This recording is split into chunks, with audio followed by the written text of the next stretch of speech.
ආයුබෝවන් සියලු දෙනාටම. අපි බලමු අද දොදොලක් හදාගන්නේ කොහොමද කියලා. ගෙඩි 8ක පොල් තමයි අපි අරන් තියෙන්නේ. මෙන්න මේ විදිහට තමයි අපි පොල් කිරි ටික සකස් කරගන්නේ.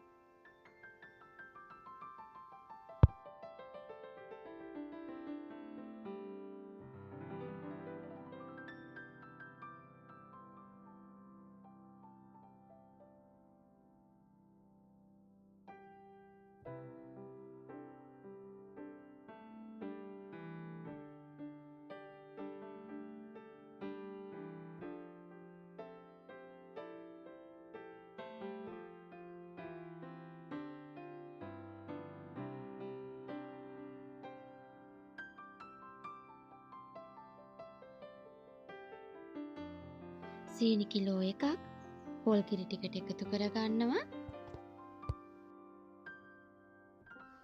කැකුළු හාල් පිට ග්‍රෑම් 500ක් එකතු කරගන්නවා. මේ මිශ්‍රණය කැට රැති වෙන්න තියාරු කරගන්න ඕනේ. මේ විදිහට ලුණු මේ සැඳි 2මාරක් සහ එනසල් මේකට එකතු කරගන්න ඕනේ. ඒ අතරතුර සීනි ග්‍රෑම් 150ක් දාලා මේ ටික කළු කරගන්න තමයි යන්නේ.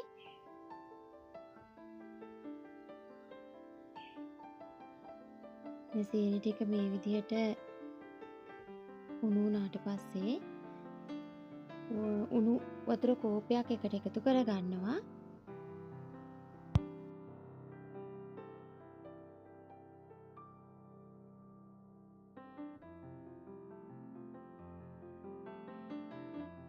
උණු කරගත්ත සීනි ටික මෙන්න මේ විදිහට එකතු කරගන්න අපේ දොදොල් මිශ්‍රණයට.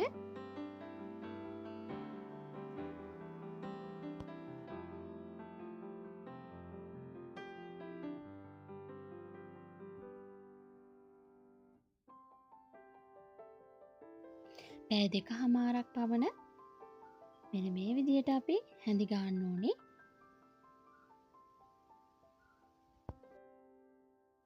තෙල් බේරෙන මේ රසම රස දොදොල ඔයාලටත් ගෙදරදී මේ විදිහට හදාගන්න පුළුවන්. පැය 2මාරකින් ලිපෙන් බාගත්ත දොදොල තැටියට එකතු කරගන්නේ මෙන්න මේ විදිහට.